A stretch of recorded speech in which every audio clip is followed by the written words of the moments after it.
nous avons réussi à endiguer cette agression barbare du Rwanda. Euh, Quand ils ont appris, ils ont entendu parler du fameux deal que nous allons signer avec les États-Unis, qui n'est pas du tout un deal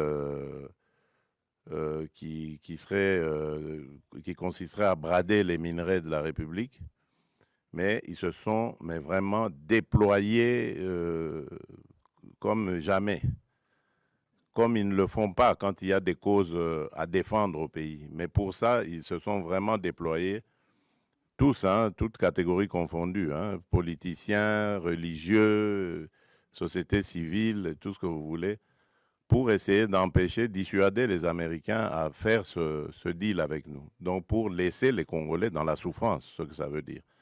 Donc c'est pour vous dire combien nous avons d'ennemis dans ce que nous faisons. Mais nous n'avons pas peur de ça. Nous avons commencé ce combat bien avant eux, pendant qu'eux, ils buvaient du petit lait. Voilà. Nous étions déjà au combat. Nous connaissons ce que c'est, se mesurer à des puissances, à des gens qui se croient puissants. Nous sommes habitués à ça et ça ne va pas nous décourager. Alors, tout ce que je peux vous dire, c'est par rapport à ce qui s'est passé hier. Euh, vous pouvez euh, suivre vous-même parce qu'il n'y avait pas de secret dans ce qui s'est passé. Je l'ai fait ouvertement. J'ai tendu la main à celui qui représente évidemment les forces qui agressent la République démocratique du Congo pour prendre à témoin le monde entier. Parce que,